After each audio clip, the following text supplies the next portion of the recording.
weekend for all. Marvel, DC, Trek, and more. Fire. Pop culture battles, settle the score. Nerdfights, let's get loud. Nerdfights, yeah, for the geeky crowd. Nerdfights, hey, it's time to throw down. Bring your fandom, it's the hottest showdown. Who's got the takes? Who's got the heat? Mr. Know-It-All and Salty can't be beat. Introducing Gonzo, a nerdy delight. Comics knowledge, a geeky sage. Judging the battles, turning the page. That means only one thing. It's time to fight. Beat drops out with a final shot. Nerdfights. Let's fight! Nerdfights is a competitive debate game show where self-proclaimed nerds face off for 3 rounds in head-to-head battles over geeky topics, judged by a single judge who decides the winner based on argument strength, wit, and strategy. What's up, everybody? Welcome to Nerdfights. I am, of course, your host, Mr. Know-It-All. Joining me is the captain of this starship, Salty Trucker. Sir, how are you? Strangely live. Nice, I know. Well, no, it's just between this and that, it was either do it live or miss the show this week, and I didn't want to miss the show this week. And of course, our judge, as always, Gonzo. What's up, homie? What up? How's it going? Nice. It's good. We're doing good. Okay. So yeah, man, this is a thing. This is a thing we do. We're basically Nerdfights is where we get together, we do this thing, and actually, why don't I just go ahead and play the rules? It'll be fast, simple, and that'll kind of tell everybody what it is that this game is. Real quick, before you play the rules, Yes. I think we need to do an addendum to last week's Nerd Fight. Okay. Yes, you're correct. You are right. So I had an opportunity to watch the Minecraft movie. That movie was amazing. That movie was damn amazing, and dare I say it, it could be argued that you were correct in all of your assertions about what that movie is. There were a couple minor things that people want to nitpick about, but overall, like it was good. It was real good. So I still obviously lost the match, but at least you now know that I was correct. That's hilarious. More oh my God, it's so funny. I guess. Stan is asking if we had a mistrial. And no, Stan, we do not have a mistrial. Thank you, sir. I do appreciate you asking. Anyway, but no. Okay, so what are your thoughts on it? On Minecraft? Yeah.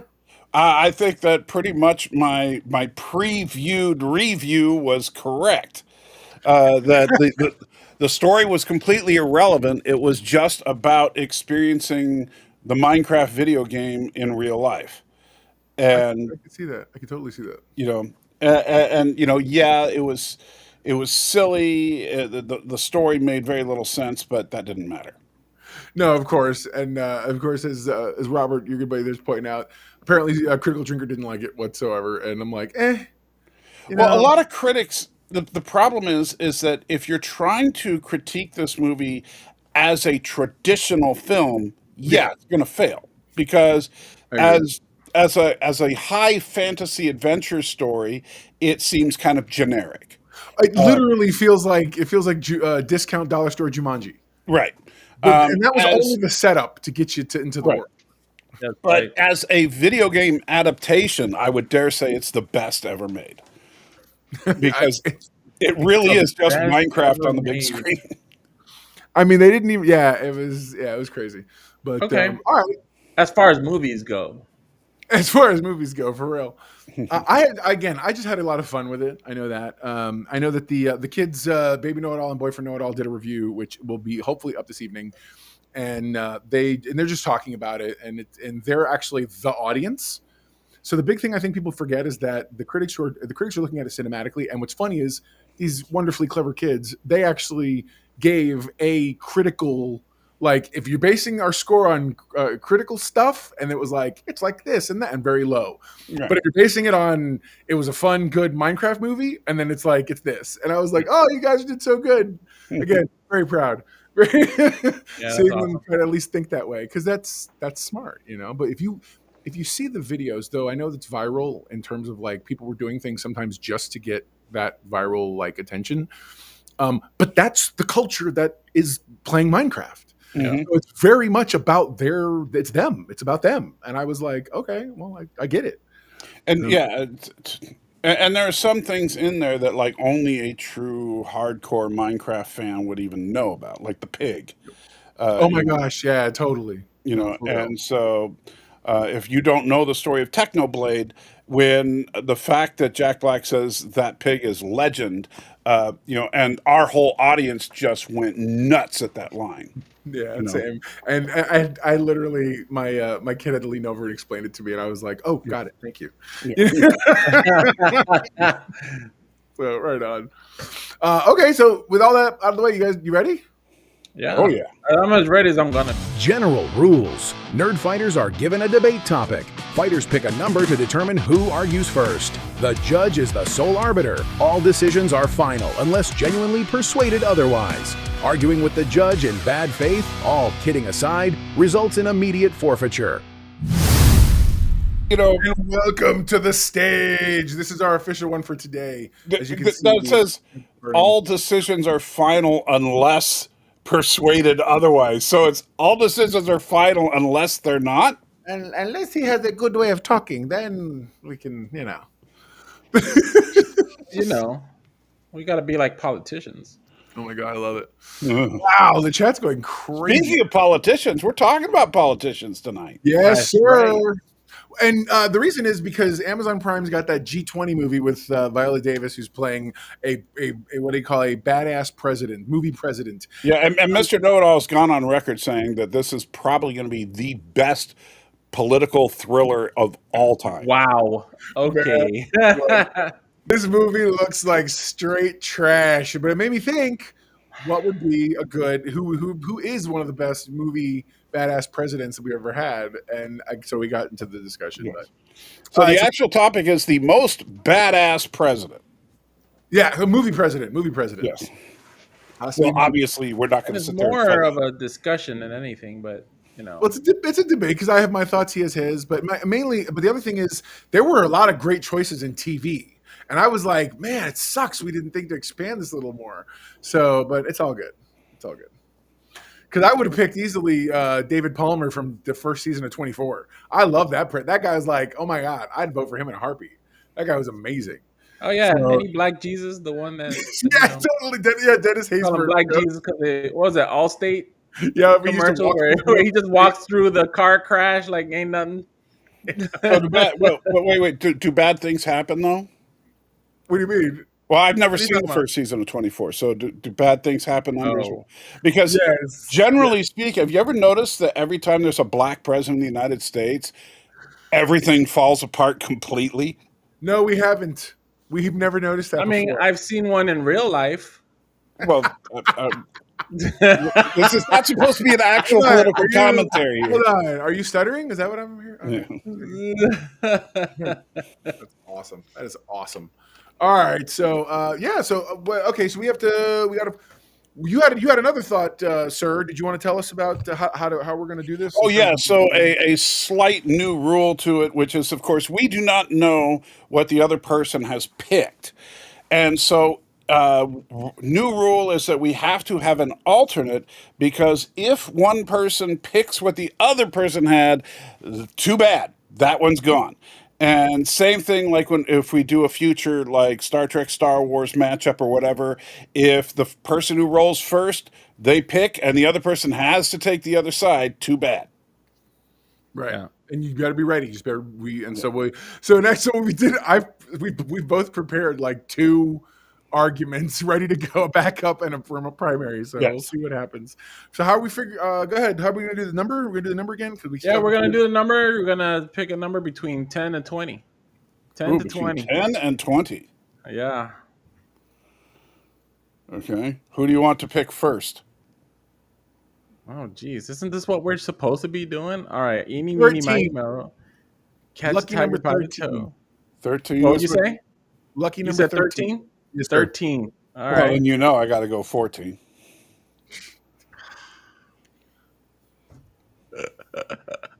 Okay. So it looks like Salty got it because, the number was 16. Yep. Dang. All right, so you get to reveal. You know, if it's a pick a number, always just pick halfway. I hear you. Maybe I could have easily just hit 10. You know. No, I'm not talking about you. I'm talking about if you're the first person to have to pick. Like if you had said me first, the numbers in between. yeah, and you said between 10 and 20, I would have said 15. True. Because that gives me a 50-50 shot.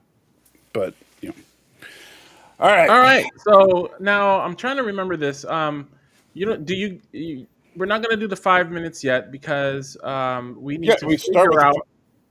No, because we need to figure out what president you're going to pick. No, that's part of it. He'll hear it because that's part of the fight. Ooh, that's even juicier. Okay, now I understand. That's why he doesn't get any prep time on it, Oh no. I am Batman. There's always prep time. You just don't know. I am Batman. I was born in the darkness. All right, Salty, are you ready? Yes. All right. Here's your 5 minutes. Here we go.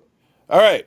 The official title of this particular politician is 5-time Ultimate SmackDown Champion, porn superstar, Dwayne Elzondo Mountain Dew Herbert Camacho, President of America, brought to you by Carl's Jr. Oh, even I love that choice, bro, and I never thought of that. That's awesome. Keep in mind, was he a great political leader? No, but that's not what this is about. This is about the most badass president. Now, let me say this. First of all, he was absolutely a literal badass because President Camacho got on TV and did a live colonoscopy, and just because of that, colonoscopies went up by 23%. Not only that, he does actually recognize his weaknesses. When he realized he was not the best man for the job, he got the world's smartest man to step up and fill his rather impressive shoes.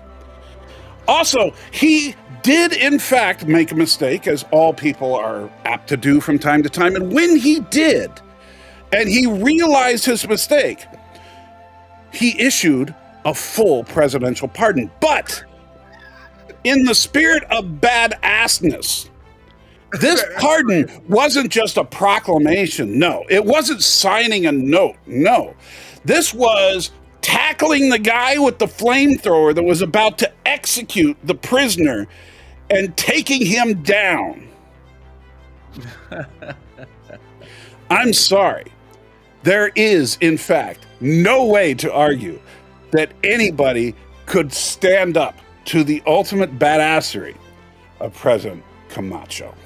President Camacho, and for the people out there, just in case I don't want to insult their intelligence, for what movie was this in? The movie was Idiocracy. Idiocracy. All right. I never thought to, bro. I never thought. You got a few minutes there, and are you all set? I'm good. I mean, just his title says half the things that you could. How are you going to take that down? My goodness. Unreal. That was, dude, I don't even know. Oh my God. I did not in any way, shape, or form see that coming. I did not. So and that's, I've had a lot of. That's 300 points right there.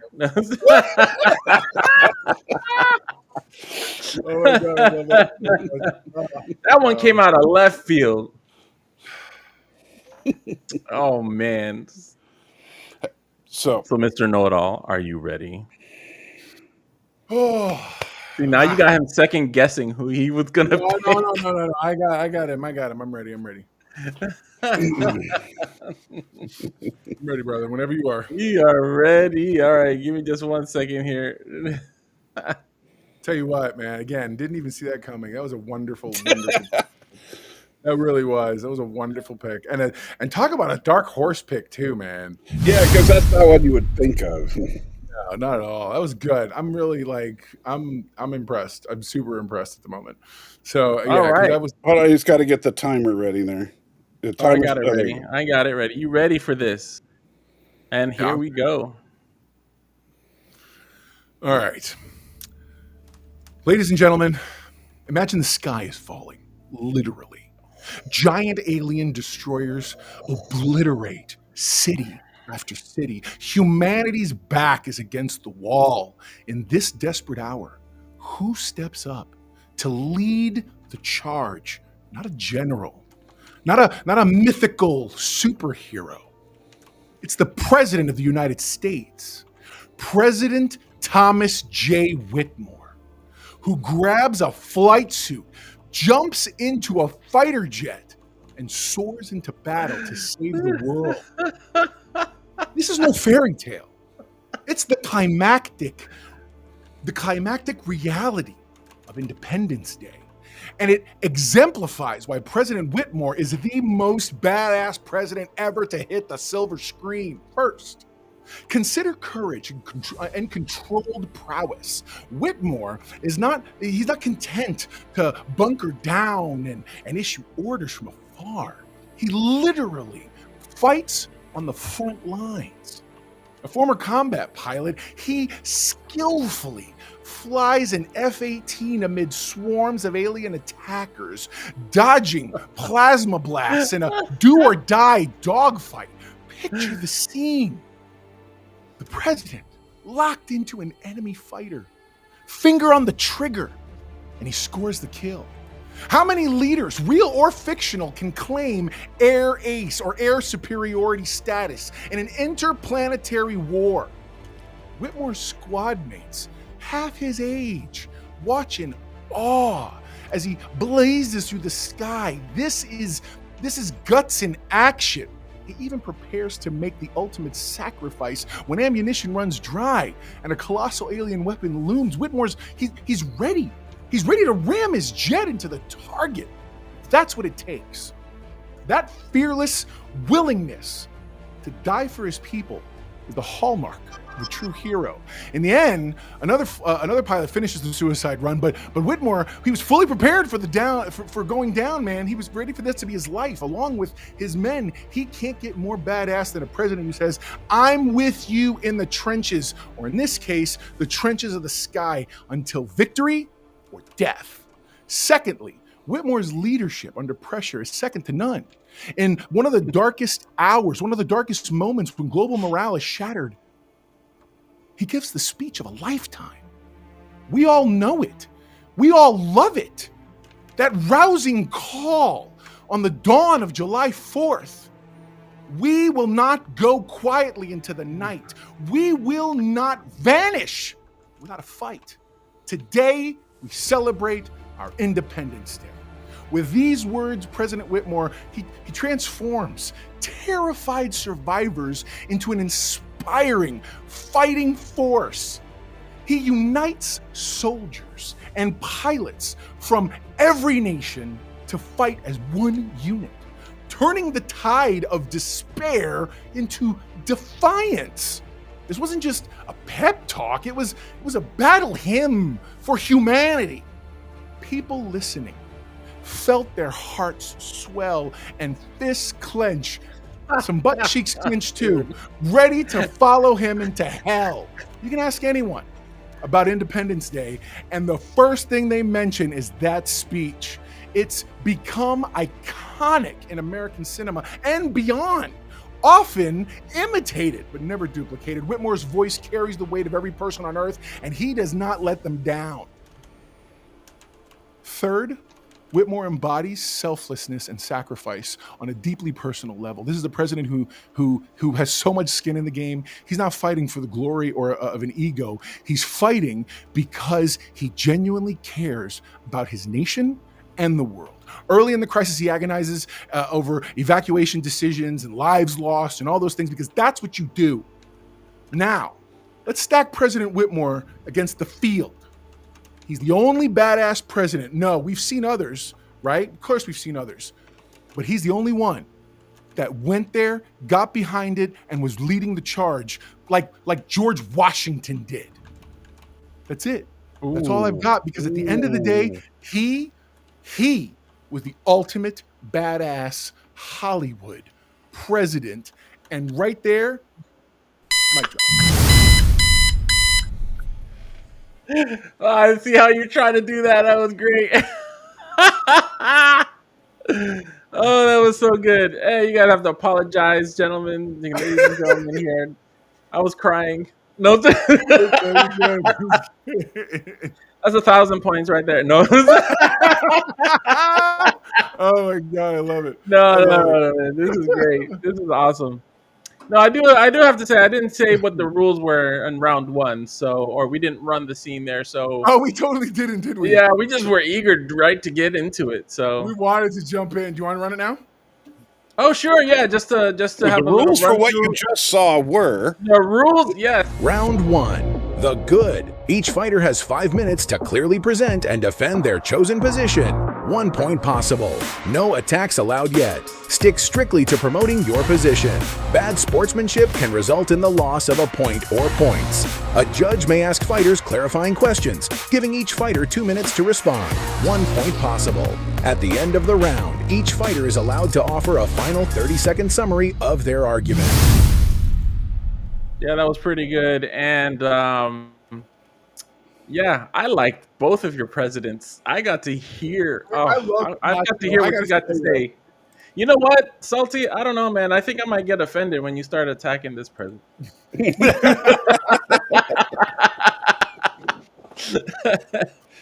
That's awesome. I just might. I don't know. But here we go. Are you guys ready, or is there anything that you wanted to like? Because I'm ready to get into round two. If you, Oh, seriously? You ready? I mean, unless you want to. oh, dude, I have no follow-ups. That was great. Do you want to reinforce your argument, or do you want to any of that? I think President Camacho needs no reinforcements. Yes, That's fair. love it. I'm down. You want to get into round two? Yes, please, Peacock. Round 2. The bad. Each fighter has 5 minutes with which to attack your opponent's choice directly. Highlight flaws, inconsistencies, and most of all, weaknesses. 1 point possible. Fighters cannot change or expand on the original argument. Your initial case is locked in. Defensive arguments can only counter attacks without adding new information. Each fighter gets 2 minutes with which to defend against attacks. 1 additional point possible. The judge may ask clarifying questions, giving each fighter 1 minute to respond. 1 additional point possible. Option. In the event of a tie or the judge is finding difficult to make a decision, each fighter is allowed a final 30-second summation. All right, all right. Oh, I don't know if I'm looking forward to this right now. But here we go. Are you ready there, Salty? To attack? Yes. Okay, you know what? I gotta play judge. Are you ready to just state your case? Of course I am. All right. Well, here we go then. And it begins now. All right. So President Whitmore, was he a competent president? Well, no. In fact, at the beginning of the movie, it was put out very clearly that the press and Congress had turned against him because he sounded like little Oliver begging for more when he was asking for his appropriations bills. Yes. Now, did he fly a jet to save the world? Well, technically he was there, but it was really Russell T. Crowe, redneck extraordinaire, that saved the world, not President Whitmore. And by the way, contrary to what my esteemed colleague was trying to say, at no point during the battle did President Whitmore suggest that he was going to make a suicide run at the mega weapon. Now, as far as him not bunkering down, except that he did in the entire film, except for during the final battle, when the bunker he was hiding in was under direct attack. So he was simply making a desperation move. And, he only joined because they didn't have enough pilots. And so he figured, well, gotta do what I gotta do, I guess. Hope we don't die.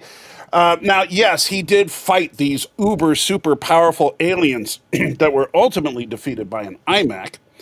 Now, he did give the speech Of course, when he tried to give the speech, he ended up screwing up the microphone at first because he doesn't even know how to frickin' operate a bullhorn. However, he did manage to get it going, and his entire speech revolved around remembering what the date was.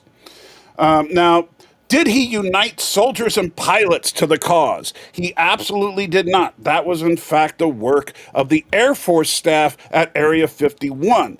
If you'll notice, the president was hiding down in the bunker, hanging out with Data and the aliens the whole time. He was not out there rallying the troops, except for right before they jump into the battle. Now, was he fighting because he cares? No. He was fighting out of pure rank emotionalism. And in fact, he was running away left and right, and he refused to make a single offensive move until his wife died twice. Oh man. So I'm sorry if I'm just, I mean, yes, did President Whitmore, was he president when the aliens were defeated? Yes. However, I would dare say that Will Ferrell could have been president at the time, and the aliens still would have been defeated by a MacBook and a hotshot guy that likes to slap people around during the Academy Awards. And I'll rest my case there. You'll rest your case there. Oh, brother. Whoa. Wow. That's rough, I guess. I hear you, man. That's rough. Wow. I feel so offended. I almost came this close to holding you of contempt. You know, an American hero was just attacked. No, I'm kidding. Yeah, I know. It's like, You're just oh my gosh. No. This was great. See, you were doing so well. You know, you were up to 1,000 points until that very end. It brought you down 1,000. No, no, that was really good though. I appreciate that insight, and it was very educational and informative and offensive, and I loved it. Thank you. I know sometimes the truth can. It does hurt sometimes, doesn't it? He did point out some good facts there. All right, so it looks like we are going to. Dude, you're gonna have to save us. I am so biased, but I don't care. I'm ready when you are. All right, here we go. Ready? Here we go. I am ready, and there we go. All right, let's talk about the clown king of idiocracy. Ladies and gentlemen, let's not confuse noise with strength or volume with leadership. President Dwayne Elizondo, Mountain Dew Herbert Camacho isn't a badass. No, I'm sorry. He's a punchline.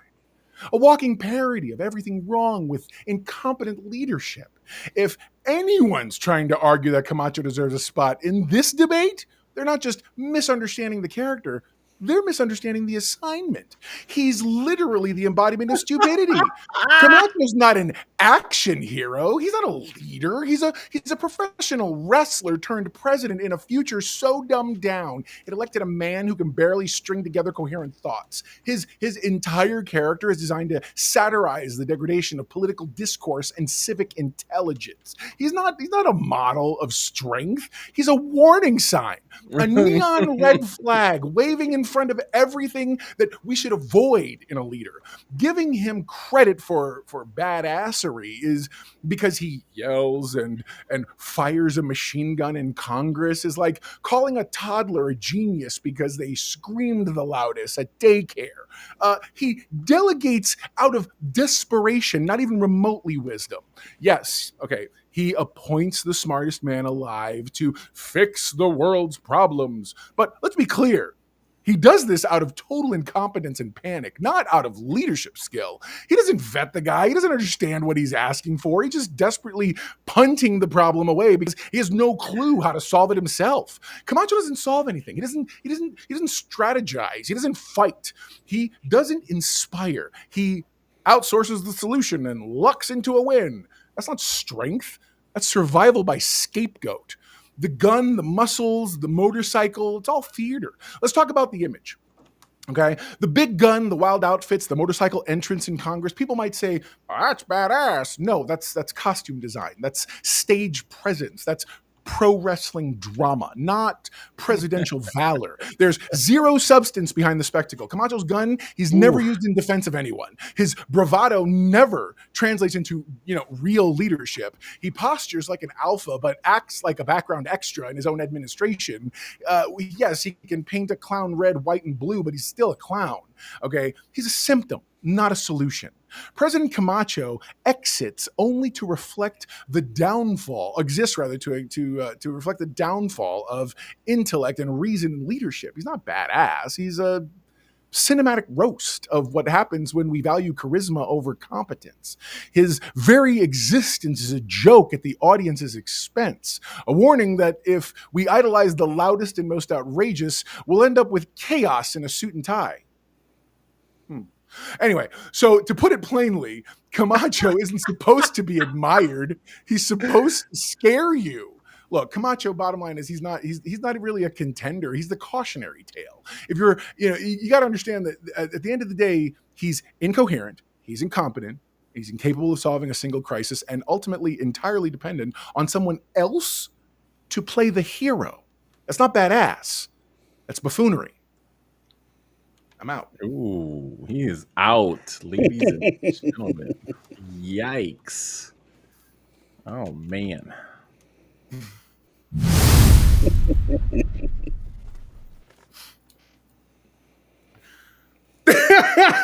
Wow.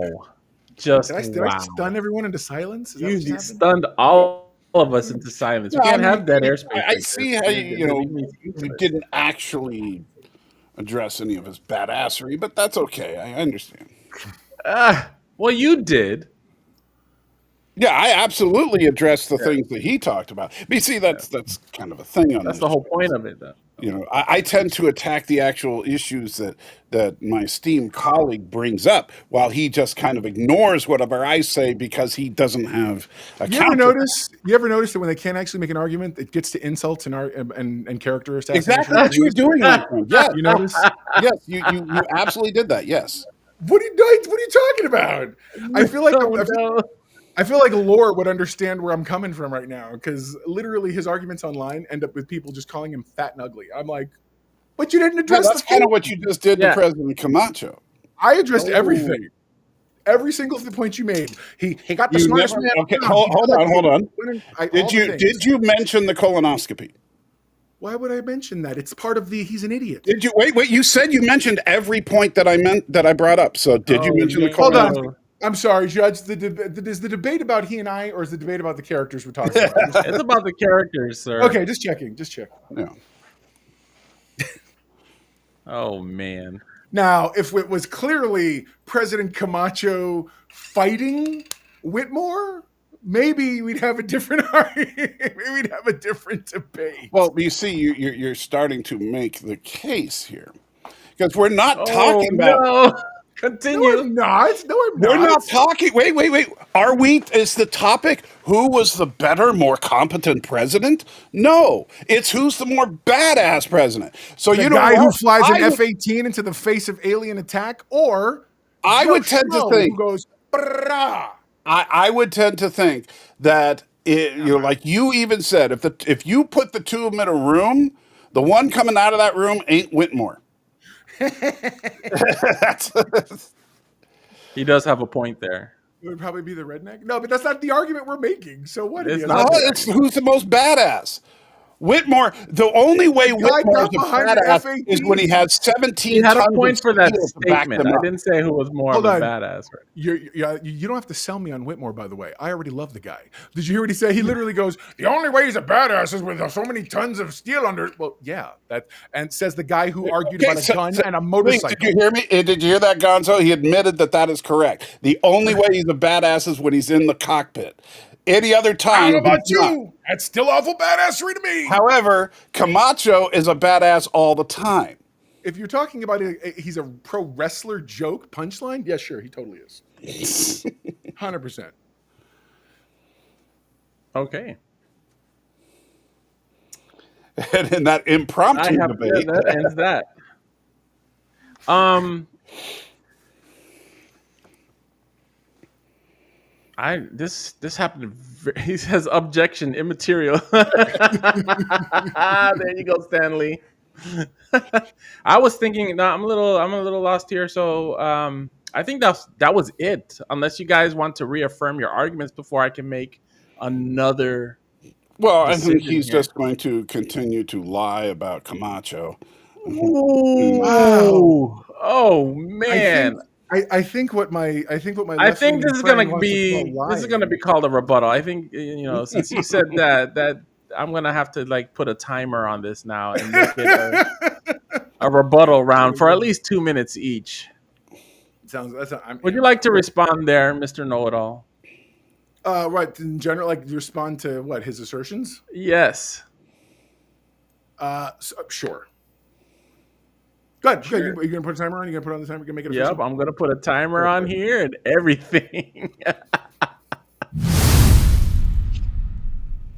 And I have to hear it, by the way, because I am so biased on this one right now. So here we go. Look, it's so easy to sit here and build a straw man who knows how to jump around and dance and do the whole nonsense. It's a lot more difficult to be everything that my esteemed opponent tried to say that Whitmore was, and then still come out as being the person who inspired the world. Okay, now you could argue, well, I think Camacho did whatever he did, but the bottom line is this: Camacho, he inspired the guys who enjoyed watching a 40-minute movie of someone farting. Like that's really the inspiration, or the fact that Demolition Derby is how they assassinate people. I'm sorry, I love me a good monster truck race once in a while, but the last thing I've ever thought to myself is, boy, this is awfully courageous. Again, as he pointed out, thank you, sir, for this. He gets in the cockpit of a plane, not any plane, an F-18, one of the most powerful weapons of war at the time, leads a squadron himself, and then boldly goes in the face, not only prepared to make the decision, though he wants to say he wasn't prepared to. At the end of the day, the choice was there in front of him, and you know what happened?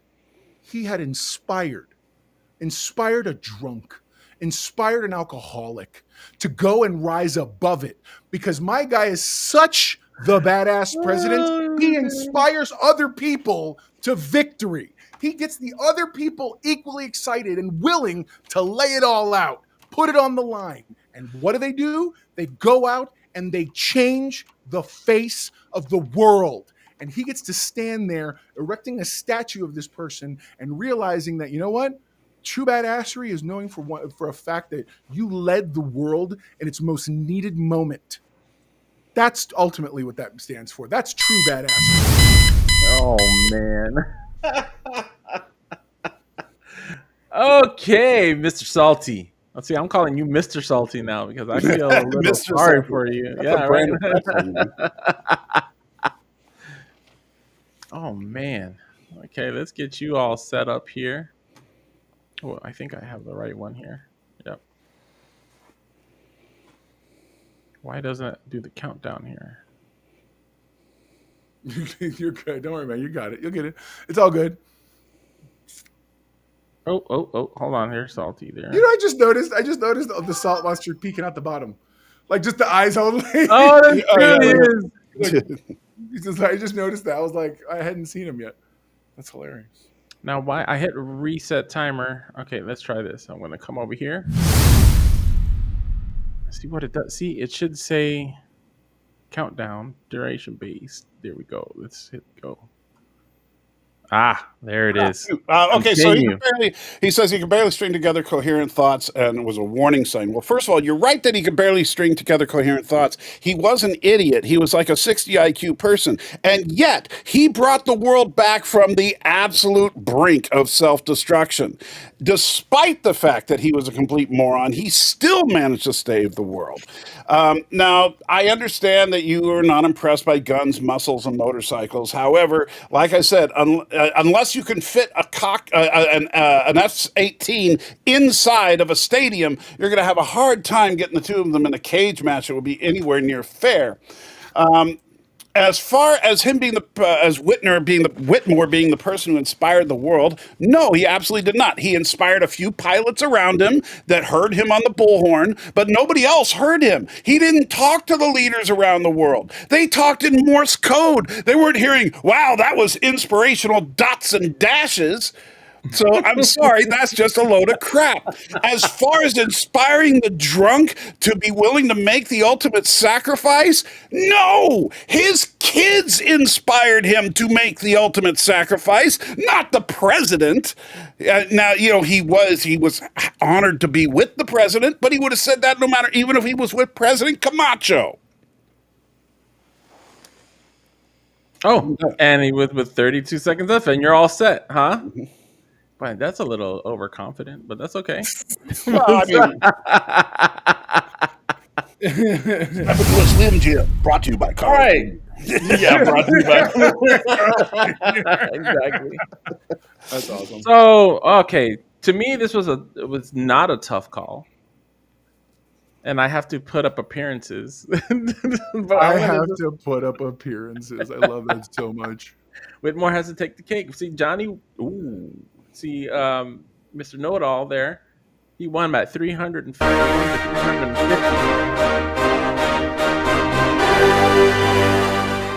350. Can we get a judge that can not be biased? Pick a better argument and a better. There were so many other. I swear, I thought you were going to pick any of them. I was super worried you were going to pick mine, to be honest. Actually, Whitmore was my alternative. Was it really? Yeah. My alternative was President Marshall. I was gonna go with what's his face, Indiana Jones. If you didn't Get off my plane. I thought long and hard about that one. You know what really helped me, to be honest, is you said think long and hard about what your opponent will say, and what I did was I took that thought process and was like, okay, so how would I argue against this?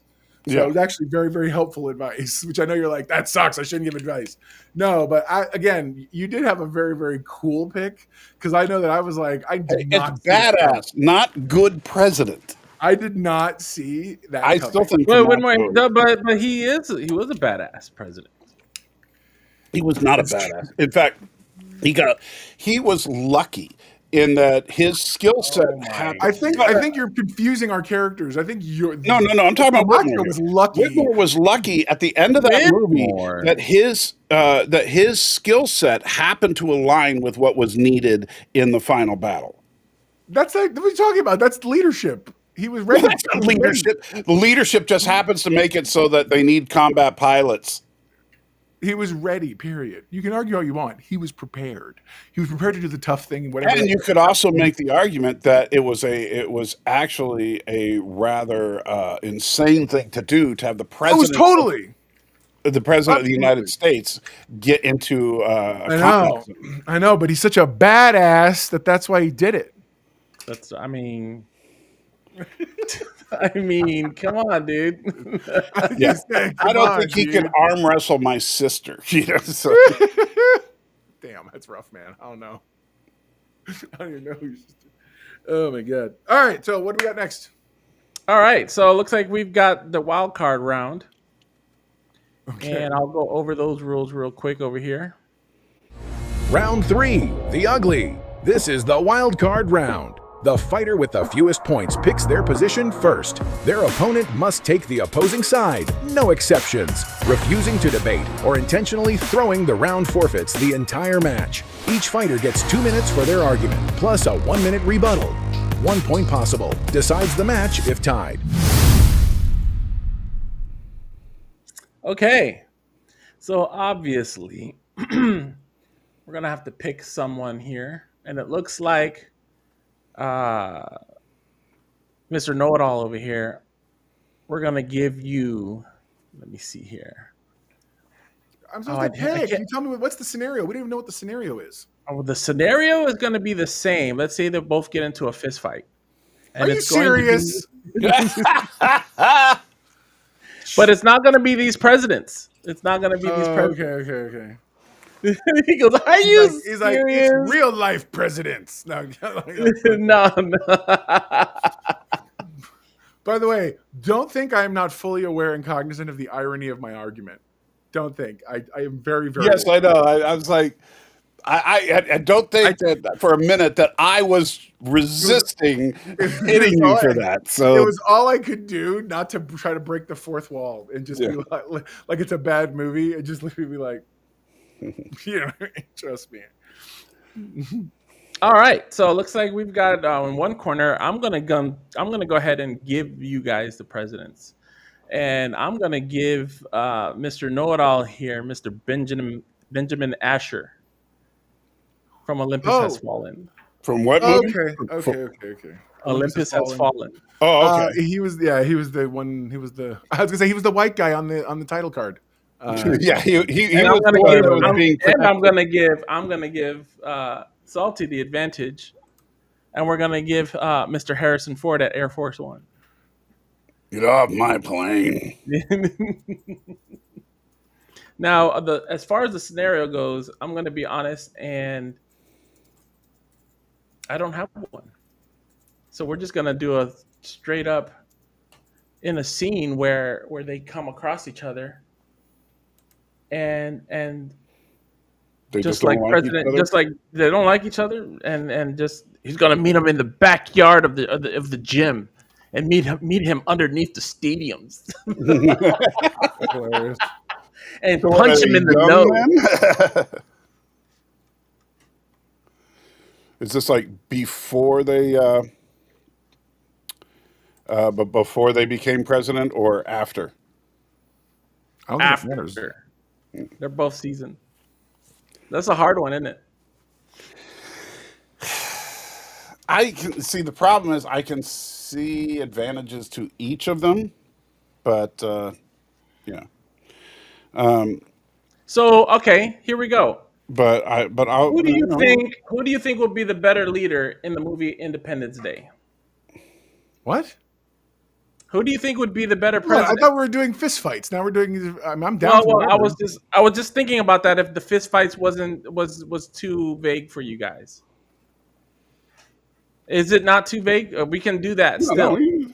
And you said it was President Trimble that he's going with, right? No, I think he said Marshall. Did you say Marshall or Trimble? Asher versus Marshall. Oh, Asher. Okay. Marshall. Asher versus Marshall. Okay. So that's Olympus Has Fallen versus what's his name? Air Force One. Yeah, Air Force One. President Marshall. So you have the pick. You can actually have a pick here. No, I'll stick with President Marshall. Okay. And then the scenario, you have the pick. Who would be the best president to lead this invasion? Or who? Because I thought we were just doing a straight up fight, cage match. Let's do a straight up fight then. We're doing a straight up fight. Yes. No, let's do it. We're gonna do a straight up fight. Yes. I'm down. Mr. Know-It-All won the round by 1 point.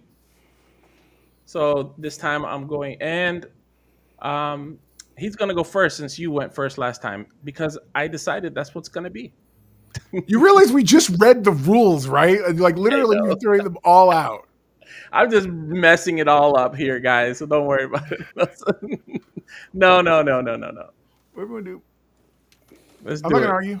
I'm not allowed to argue. No, you're not allowed to argue. All things. What is it? What's the phrase? What's the phrase I'm not supposed to say again? Oh. What is it? I don't remember now. All right, you ready? Yes, sir. Here we go. Okay, if we strip away the titles, the Secret Service, the plot armor, and just drop these two men in a room, mano a mano, no weapons, President Benjamin Asher wins that fight, hands down. Here's why. One, Asher's younger, okay, leaner and more physically conditioned. Let's be real.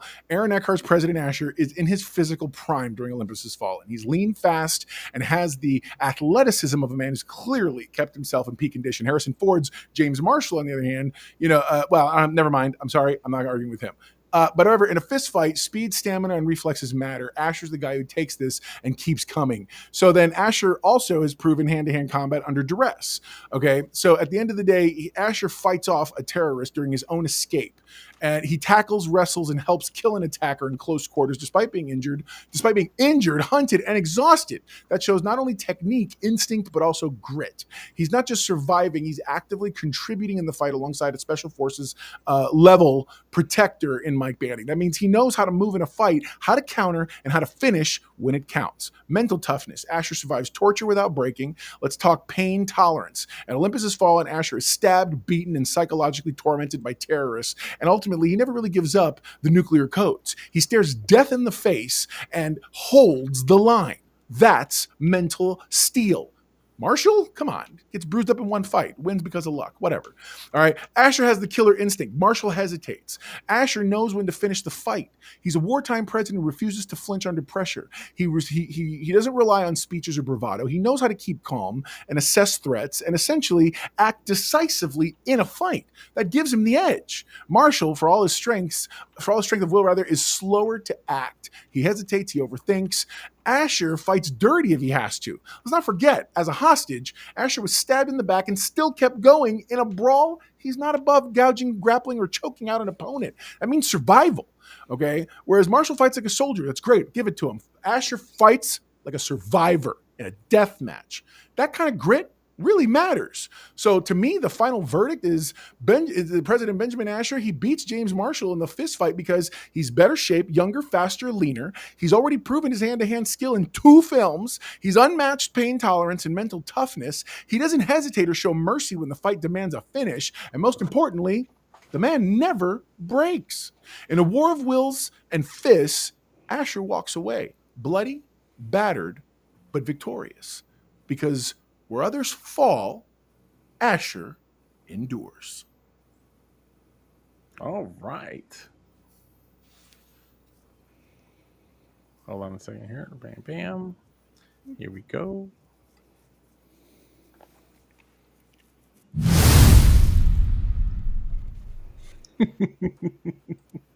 All right, sir.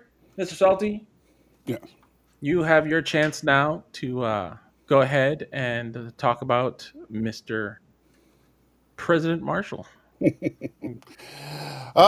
President Marshall is. Oh, go hold ahead. on. You haven't got it set up You yet. got to get a timer going on here. I would like to get the timer going.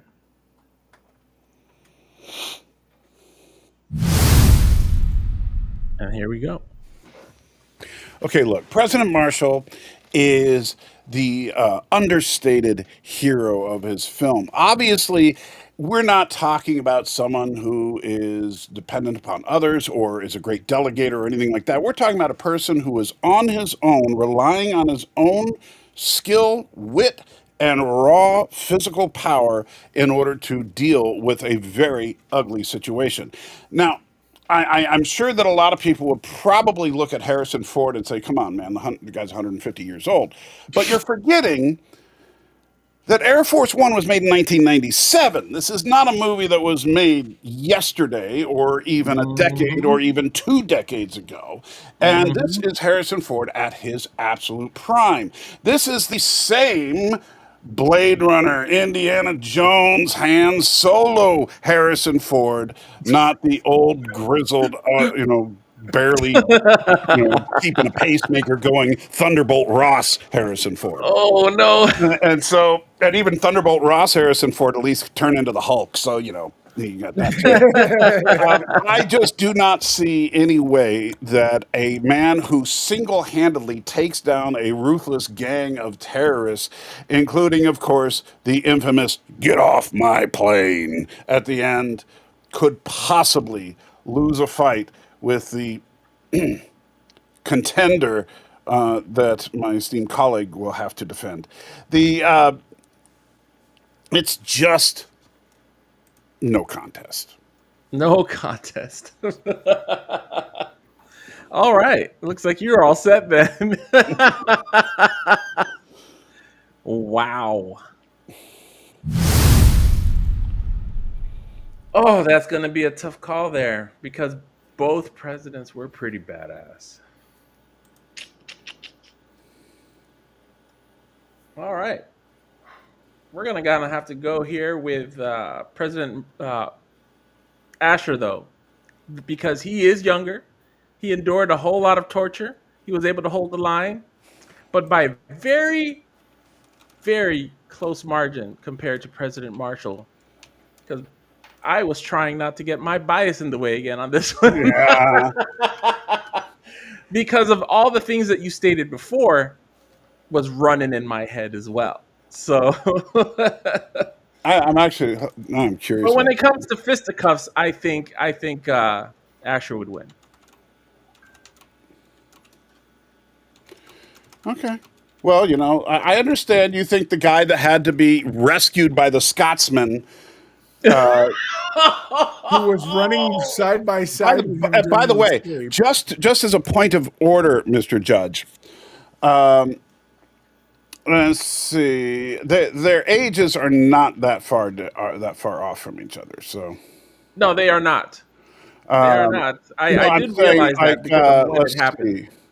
When was, I'm trying to see, Olympus has fallen. You gotta understand, this was a very close margin. Yeah. So the only time this match is gonna win is if one of them slipped up and the other one got lucky. It's by a lucky shot. Right. And that I would have to give to Asher since he's a little bit on the younger side. So they're within about 5 years of each other. yeah, see? I don't know, man. That 5 years matters. My back is awfully achy more than it was 5 years ago. Sure. That's all I'm saying. All I'm saying is that one of these two guys didn't have to be rescued. Okay. Well, I mean, the verdict was final. However, Unless otherwise convinced. otherwise convinced. It's good. It's good. Man, he took the words right out of my mouth, man. Anyways, I'm all set. And it looks like there's a tie going on over here. Oh, no, there was no tie. Because Mr. Know-It-All both rounds. So we have the winner again with Mr. Know-It-All.